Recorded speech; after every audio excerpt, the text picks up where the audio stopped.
సింహాసనముపై ఆసీనుడా, దేవదూతలు ఆరాధించు పరిశుద్ధుడా. యేసయ్యా నా నిలువెల్ల నిండియున్నావు, నా మనసారని సన్నిధిలో సాగిలపడి నమస్కారము చేసేదా, సాగిలపడి నమస్కారము చేసేదా. నా మనసారని సన్నిధిలో సాగిలపడి నమస్కారము చేసేదా, సాగిలపడి నమస్కారము చేసేదా. నిర్గమకాండం 32వ అధ్యాయము 21వ వాక్యం చదువుదాం. అప్పుడు మోషే, నీవు ఈ ప్రజల మీదకి గొప్ప పాపము రప్పించినట్లు వారు నిన్ను ఏమి చేస్తారని అహరోనును అడగగా.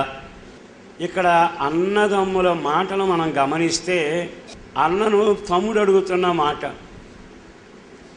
ఈ గొప్ప పాపం వీళ్ళ మీదకు నువ్వు ఎందుకు రప్పించావు అంటే, ఒక వ్యక్తి వలన ప్రజల మీదకి శాపం వస్తుందా, ఒక వ్యక్తి వలన పాపం ప్రజల మీదకు దిగి వస్తుందా? జాగ్రత్తగా వినాలి.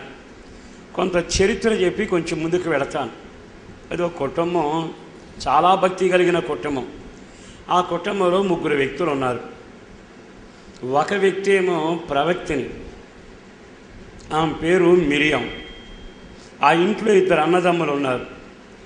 ఒక అతని పేరు అహరోను, మరో అతని పేరు మోషే. ఇది వాళ్ళ కుటుంబ చరిత్ర. వీళ్ళు ఐగుప్తు దేశంలో బానిసలుగా బ్రతుకుతున్న రోజులవి. అయితే ఈ మోషే పుట్టినప్పుడు భయంకరమైన చట్టం ఉండగా బిడ్డను పెంచలేక తల్లి బుట్టలో పెట్టి నీటిలో వదిలిపెడితే స్నానానికి వచ్చిన మహారాణి తీసుకుని వెళ్ళి పెంచుకుని పెద్దవాడు చేయటం. ఆ తర్వాత ఆ దేశంలో జరిగిన ఓ విచిత్రమైన సంఘటన, ఒక అతన్ని చంపడం వలన ఈ మోషే అక్కడి నుండి పారిపోవడం జరిగింది. ఇంచుమించు ఇదంతా క్రైస్తవ లోకానికి బాగా ఎరిగిన చరిత్ర.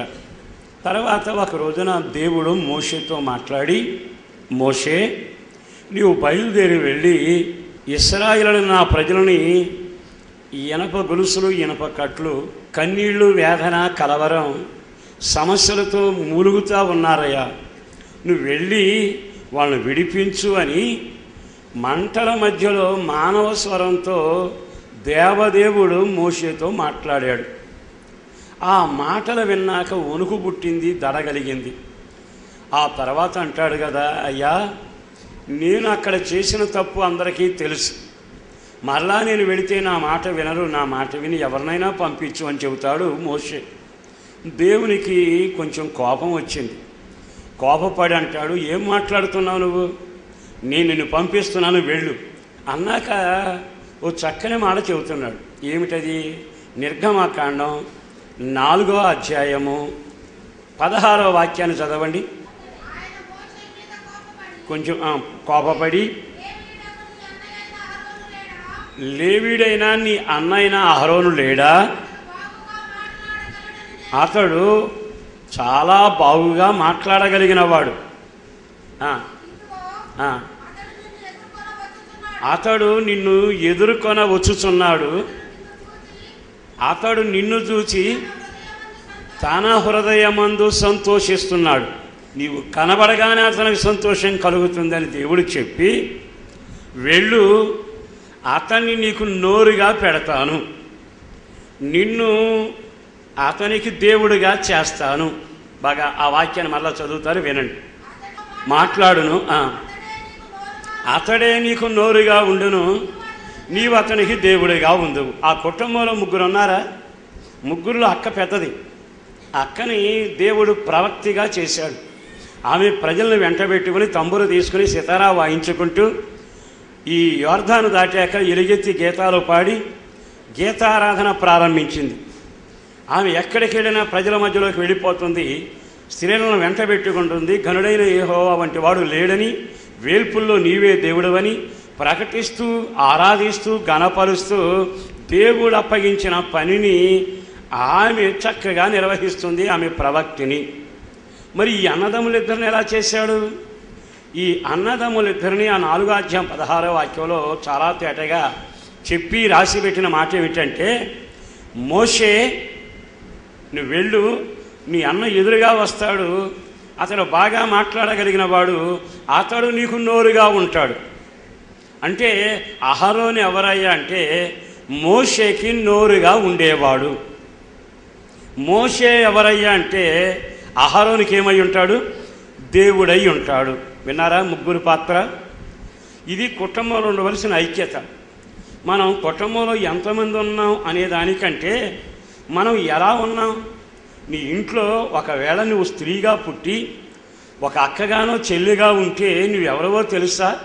ప్రవక్తినిగా దేవుని ప్రజలను దేవుని వైపు మళ్ళిస్తూ ఆరాధన చేసుకుంటూ ఆయన కార్యాలు కీర్తిస్తూ గణపరుస్తూ ఈ ఉన్నతమైన స్థితిలో నిలవబెట్టి రక్షించి నడిపిస్తున్నాడు గనక నీ జీవిత కాలం నువ్వు మిరియాములాగా జీవించుదువుగాక.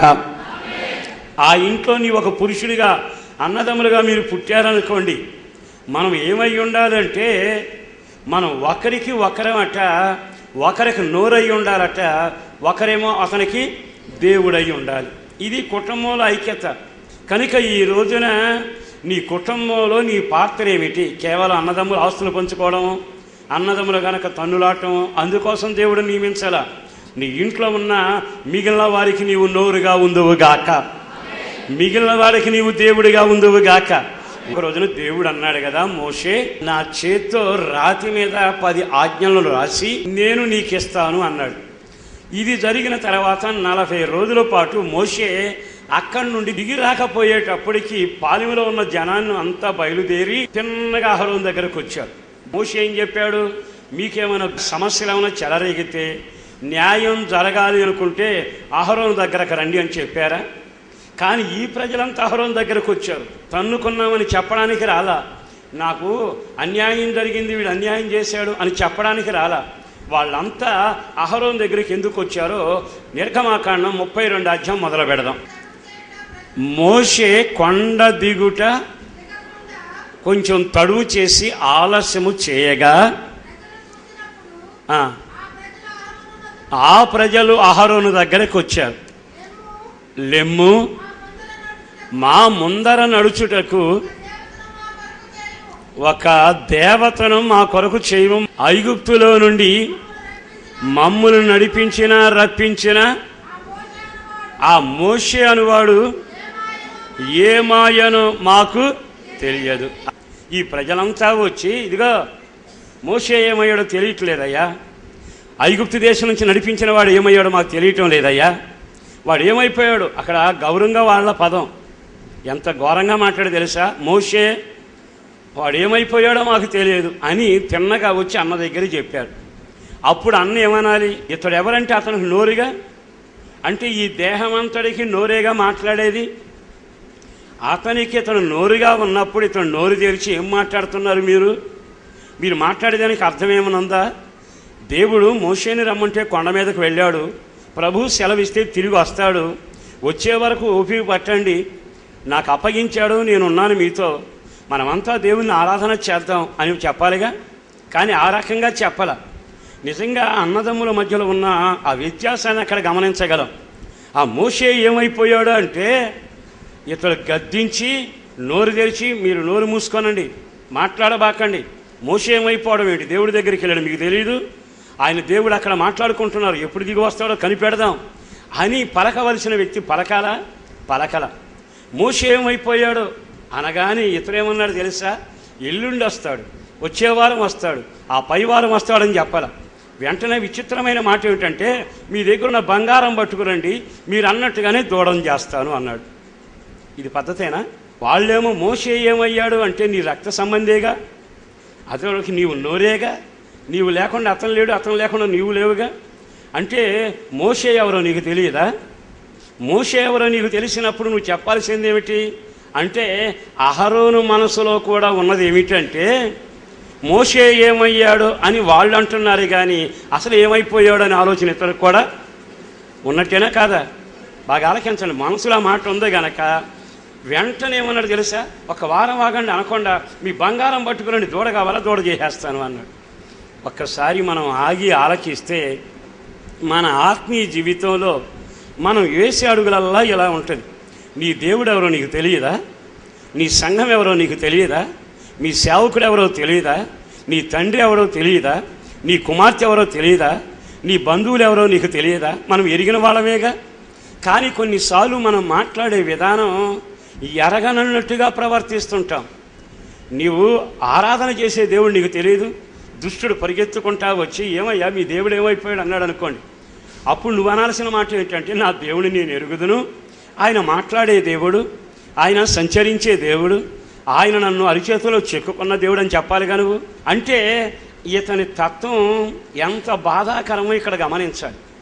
ఇతడు ఇశ్రాయేలుల మీదకి పాపం తెప్పించే కొన్ని కార్యక్రమాలు ఇక్కడ చేశాడు.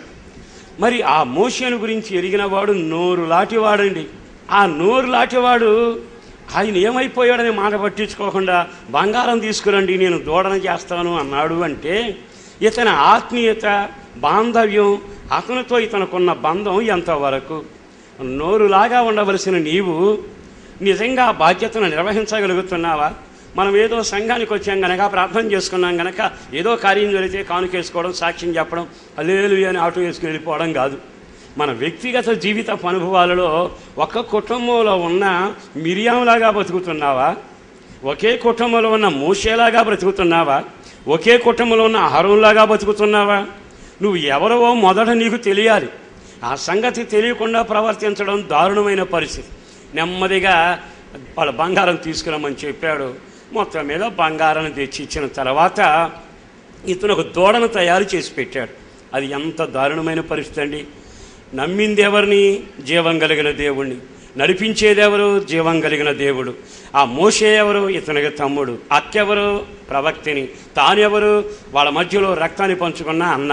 ఇతడు వారికి నోరులాంటివాడు. నోరులాగా ఉండవలసిన ఒక వ్యక్తి విగ్రహారాధన సంబంధమైన కార్యక్రమానికి తల ఊపాడు అంటే అది ఎంతటి పాపం, ఎంతటి దారుణం.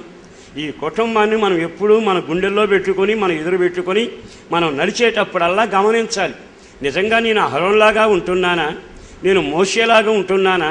లేదు మిరియాంలాగా ఉంటున్నానా?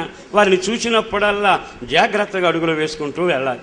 మనం మోషే ఎవరో తెలియనట్టుగా, దేవుడు ఎవరో తెలియనట్లుగా, మన సంఘం ఎవరో మనకు తెలియనట్లుగా, మన ఉపదేశం ఏదో మనకు తెలియనట్లుగా, మన గురువు ఎవరో మనకు తెలియనట్లుగా, మన కాపరు ఎవరో మనకు తెలియనట్లుగా కొన్నిసార్లు మాట్లాడటం చాలా బాధాకరమైన విషయం.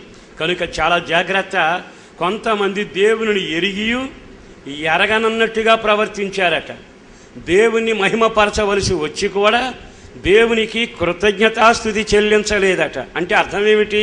వాళ్ళు దేవుని ఎరిగామని చెప్పుకునేవాళ్ళు, కానీ ఎరగనన్నట్టే ప్రవర్తించేవాళ్ళు. నిజంగా వాళ్ళు అడిగినప్పుడు వాళ్ళ నోరు ముగించగలిగిన నోరు కలిగిన వాడు. నా తమ్ముడు దేవుడి దగ్గరికి వెళ్ళాడు, అయినా నా తమ్ముడెవరో నాకు తెలుసయ్యా, నా తమ్ముడితో దేవుడు ఎలా మాట్లాడుతావో నాకు తెలుసయ్యా అని ఒక్క మాట ఎందుకు చెప్పలేకపోయాడు? కారణం ఇతనిలో కూడా విత్తనం ఉంది, ఇతనిలో కూడా అదే ఆలోచనలు ఉంది. ఏమైపోయాడో అంటే నీ సొంత తమ్ముడి గురించిన బాధ్యత నీకు లేకపోవడం. ఒక రోజున అన్నదమ్ములిద్దరిని నిలబెట్టినప్పుడు కయ్యూని అడుగుతాడు, నీ తమ్ముడైనా హేబేలు ఎక్కడా? ఏమో నన్ను అడుగుతావు ఏమిటయ్యా, నేను కాపలాదారునా? కొన్నిసార్లు వింతైన ధోరణిలో సాగి దేశదిమ్మరణం అవటం దారుణం. కొన్నిసార్లు మన వ్యక్తిగత జీవితంలో ఇలాంటి సంఘటనలు జరుగుతూనే ఉంటాయి. మనం ఎవరో మొదలు మనకు తెలియాలి. మన పాత్ర ఏమిటో మనం గుర్తుపట్టాలి. ఈ కుటుంబంలో నా పాత్ర ఏమిటి, సంఘంలో నా పాత్ర ఏమిటి, నేను ఆరాధన చేసే దేవుడి దగ్గర నేను ఏ స్థితిలో ఉన్నాను, ఏ స్థితిలో నా దేవుడు పెట్టాడు అనే విషయాన్ని నువ్వు ఎరిగి నువ్వు ఆ అనుభూతిలో వెళ్ళగలిగితే అది ఎంత ఆశీర్వాదకరం. ఎంత జరిగినాక దూడను చేయడానికి ఆ బంగారాన్ని తీసుకొస్తే అహరోను ఏం చేశాడో తెలుసా? పోగలతో దాన్ని రూపం చేశాడు. నేను ఒక మాట చెప్పనా? ఇతడు జీవం కలిగిన దేవుని ఆరాధన చేస్తున్నాడు కదా, మరి జీవం కలిగిన ఆరాధన చేస్తున్న దగ్గర ఇతగాడి దగ్గర ఈ సరికి ఎందుకుంది? ఏ సరికది? బొమ్మలు తయారు చేసే పరికరం ఉందండి. ఎన్నోసార్లు ఈ వాక్యం విన్నాక ఎందుకో మరలా మన జీవితంలో ఐగుప్తు సరికేమన్నా నీ దగ్గర పెట్టుకున్నావా? ఐగుప్తు సరుకున్నంత కాలం ఈ సామాను ఎందుకు? దూడలు చేయటానికి. నేను జీవం కలిగిన దేవుని ఆరాధన చేస్తున్నాను కదా, ఈ దూడను చేయాల్సిన సరుకు నా దగ్గర ఎందుకు? ఒకప్పుడు పాపం చేశాను, మోసం చేశాను, తప్పుడు రాతలు రాశాను, కుయుక్తిగా మాట్లాడాను, చేయవలసిన ఘోర కృత్యాలు చేశాను, సరిహద్దులాడు పీకివేశాను, విధవరాలు సొమ్ము దోచుకున్నాను, అన్యాక్రాంతం చేసుకున్నాను, అక్రమంగా నడిచాను. ఈ సరుకంతా వదిలేశా. కానీ ఇంకా నీకు ఆ సరుకు నీ గుడారములో ఉంటే మాత్రం పొరపాటున నీవు వర్ధిల్లలేవనే విషయాన్ని ఎన్నడూ మర్చిపోకూడదు. ఎందుకో ఈ రోజున ఆ మోషే అన్నను అడుగుతున్నాడు, అహరోను అన్నా, ఈ ప్రజల మీదకి ఇంత గొప్ప పాపం నువ్వు రప్పించావు కదా, ఇంత కారణం ఏం జరిగింది అని అడుగుతున్నాడు.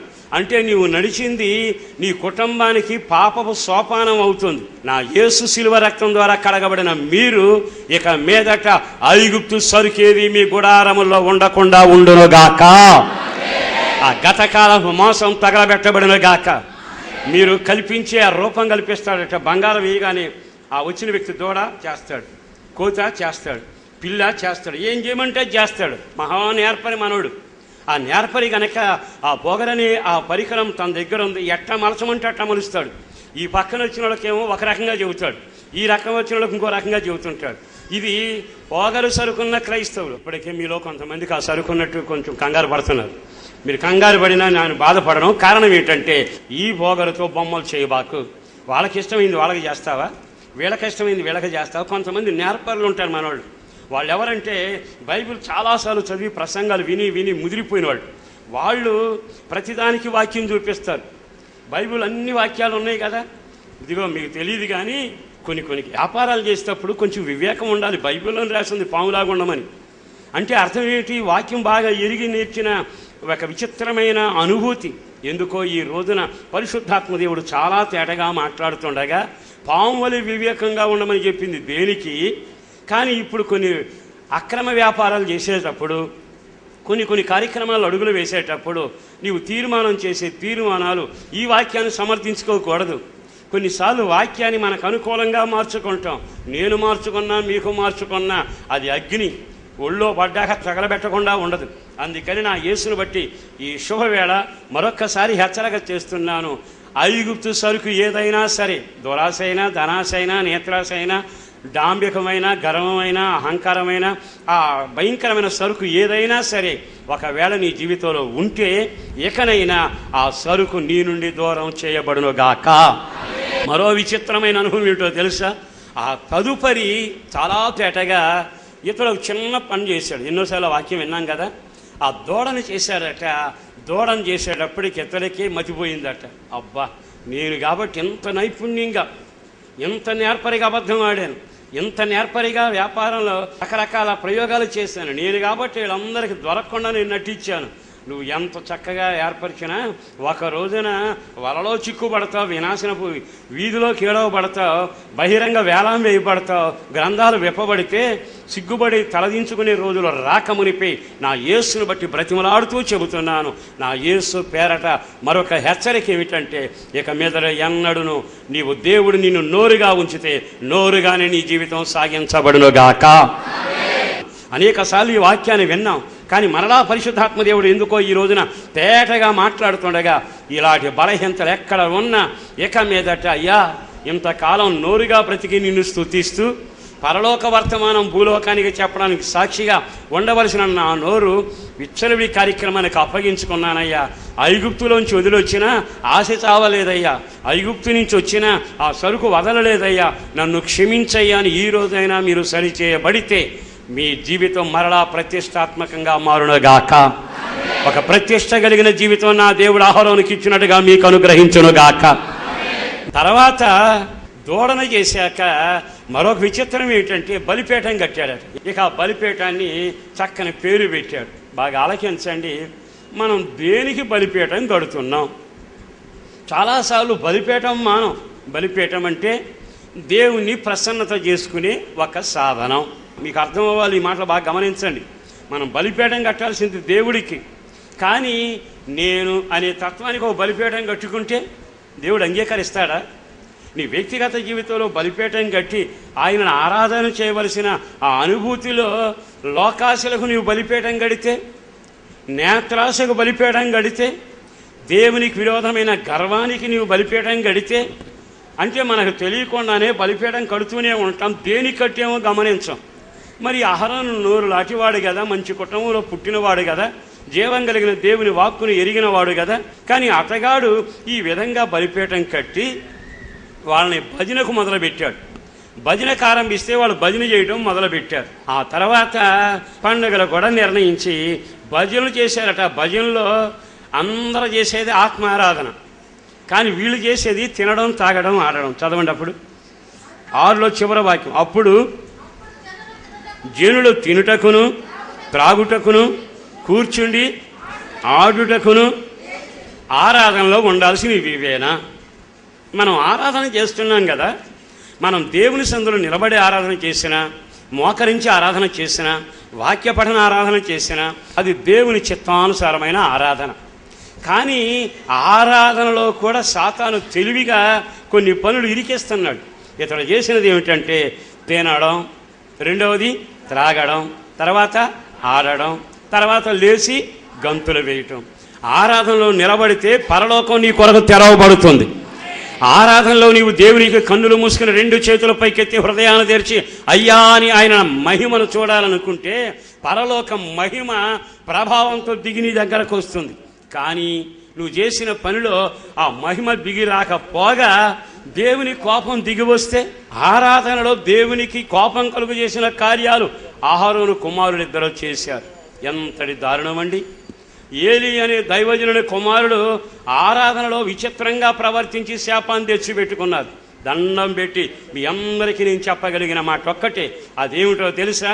నీవు ఆరాధన చేసినప్పుడల్లా దేవుడు నీ దగ్గరకు సింహాసనంతో దిగి వస్తున్నాడనే ఒక పరిపూర్ణమైన నమ్మకంతో మనసారా ఆరాధన చేయుదురుగాక. చెప్పండి ఆమేన్. ఈ లోపు దేవుడు మోషేతో అన్నాడు కదా, మోషే దిగి వెళ్ళయ్యా, పాలెంలో వింత జరుగుతుంది. అదేమిటంటే 8వ వాక్యం చదవాలి. నేను వారికి నియమించిన త్రోవ నుండి త్వరగా తొలగిపోయి, దేవుడు నిర్ణయించిన త్రోవలో నుంచి వారు తొలగిపోయారట. ఇప్పుడు చెప్పండి, వాళ్ళు తొలగిపోయారా? అహరోను ఏర్పాటు చేశాడా? అహరోను ఏర్పాటు చేస్తే వాళ్ళు త్రోవ తప్పారు. ఎందుకు ఈ సంగతి చెబుతున్నానంటే, ఈ రోజున నీ ప్రజల మీదకింత పాపం తెచ్చిపెట్టావే అన్నాడే అహరోన్ని. నిజంగా అదే మాట నిన్నంటే, అదే మాట నన్నంటే, అదే మాట ఇక్కడ కూర్చున్న వాళ్ళు ఈ ప్రజలందరి మీదకి పాపం తెచ్చిన వాడు నువ్వేగా అని కానీ దేవుడు అంటే నీ సమాధానం ఏమిటి? మొదటి కారణం, ఎరిగి కూడా ఎరగానన్నట్టుగా ఆ ప్రజలతో ఏకమైపోయి ఇతను కూడా మోషే ఏమైపోయాడో, తన తమ్ముడెవరో తెలియని ప్రవర్తించిన నోరులాంటి వాడు. రెండవది, ఐగుప్తు సరుకు తెచ్చి ఏ రకంగా మలచాలో మాటలను ఆ రకంగా మలిచి ఆ రూపాన్ని చేయగలిగిన ఐగుప్తు సరుకున్నవాడు. మూడవదిగా, దేనికి బలిపీఠం కట్టాలో దేవునికి బలిపీఠం కట్టకూడదో తెలియక అతడు సత్యారాధన దూడారాధనగా మార్చాడు. 4వ కార్యం ఏమిటంటే పండగ చేశాడు. 5వది ఏమిటంటే జనులనట దారి తప్పేటట్టుగా చేశాడు. ఈ మాటలు విన్న తర్వాత ఒక్కసారి అహరోను దగ్గర మనం నిలబడితే, అహరోను నోరులాంటివాడు, నిన్ను ఆ స్థాయిలో ఉంచాడుగా, నిరంతరం దేవుని స్తుతిస్తామని నాశనం నుంచి విడుదల చేశాడు. నీవు నోరులాంటివాడు. ఈ కార్యక్రమానికి నీవు దేవుడు ఎన్నిక చేసి ఉన్న స్థాయిలో పెట్టాడు. కానీ ఇప్పుడు నీవు నడిచింది అహరోను లాంటి నడక నడుస్తున్నావా?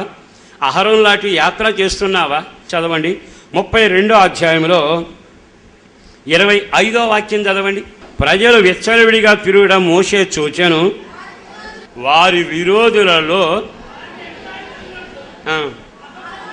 అహరోను విచ్చలవిడిగా వారిని ఏం చేశారట? విడిచిపెట్టిన. ఇప్పుడు ఇతను చేసిన మరో పని ఏమిటో తెలుసా? ప్రజలనట విచ్చలవిడిగా వదిలిపెట్టాడట. ఎవరినైనా విచ్చలవిడిగా వదిలిపెట్టడం ఒక సేవకునికి తగదు, ఒక ఇంటి యజమానిగా నీకు తగదు. ఆమేన్. నీ పిల్లల విచ్చలవిడిగా వదిలేస్తే ఎగతాళి తప్ప అవమానం తప్ప నీకేం కలుగుతుంది? విచ్చలవిడిగా ఏ ఇల్లు ఉంటుందో, ఏ వ్యాపారం ఉంటుందో, ఏ భక్తి జీవితం ఉంటుందో, ఎవరి యొక్క సహవాసపరమైన జీవితం సాగుతుందో అక్కడ ఎగతాళి అవమానం మాత్రమే పండుతుంది. దేవునికి నోరుగా ఉండవలసిన ఆ జాతి, ఆ వ్యక్తి, ఆ కుటుంబాలు ఇప్పుడు ఎగతాళి పాలైపోయాయట. మీ ఆలోచనలు కానీ మీ కోరికలను కానీ విచ్చలవిడిగా విడిచిపెట్టబాకండి. అహరోను పాపం చేశాడు, తప్పు చేశాడని సంబరపడి చెప్పుకునేందుకు ఇక్కడికి రాలా. బుద్ధి కలగడానికి దేవుని మార్గంలో వాళ్ళంతా మైలు రాళ్ళలాగా మన హెచ్చరిక బోర్డులాగా నిలబడ్డారు. ఆ భయంకరమైన పరిస్థితులు కలగక మునిపే హెచ్చరిక లాంటి వాక్యం ఈరోజు వినబడతా ఉంది. ప్రభు రాకడ కొరకు సిద్ధపడాలి సంఘం. ప్రభు రాకడ కొరకు ఆయత్తపరచబడాలి సంఘం. అందుకే పరిశుద్ధాత్మ దేవుడు చాలా తేటగా చెబుతున్నాడు, ఆయన వైపు ఈ రోజైనా తిరగగలిగితే ప్రభు నిన్ను కనికరించునుగాక. తలల వంచండి, ప్రార్థన చేసుకోండి.